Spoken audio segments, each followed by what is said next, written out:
Pejim-baovao hafa tanteraka. Nampahafantariny teo anivon'ny banky iraisam-pirenena androany ny fivoaran'ny toe-karena malagasy nandritra ny taona 2014 iny. Tsy dia niova ireo antsoina hoe condition macroéconomique raha ny voalaza tao anatin'izany tatitra izany. Maro toerana tsy dia niova loatra raha ny tontolo ara-toe-karena teto Madagasikara no resahana ny taona 2014 raha ny tatitra izay navoakan'ny banky iraisam-pirenena androany.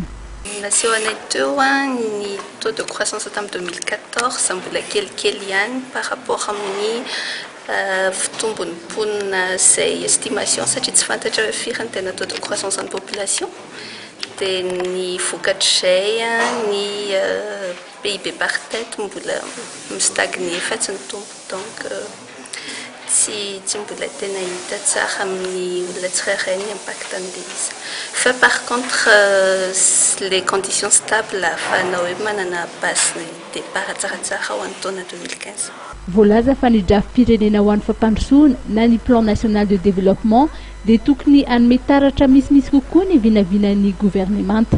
Anisan'ny voaresaka nandritry ny fanaovana tatitra nataon'ny banky iraisam-pirenena androany ihany koa ny fividinan'ny vidin'ny solika eo amin'ny sehatra iraisam-pirenena.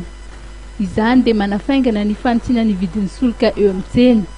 Ho an'ny firenena mpanafatra toy an'i Madagasikara dia ahafahana manitatra ny antsoina hoe espace fiscal izany, mampiena ny vola aloha amin'ny fanafarana ary mahakely kokoa ny tahan'ny fisondrotry ny vidim-piainana.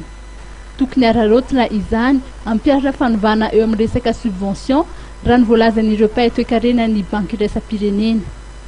Nasiany country manager ny banky iraisam-pirenena teny ihany koa ny mahakasika ny trabona maro ankehitriny vokatry ny fiotsahan'ny tany sy ny tondra-drano samihafa. Izy fiatraikany eo amin'ny fambolena izany ary izy fiatraikany ihany koa eo amin'ny ari-karena FAOB.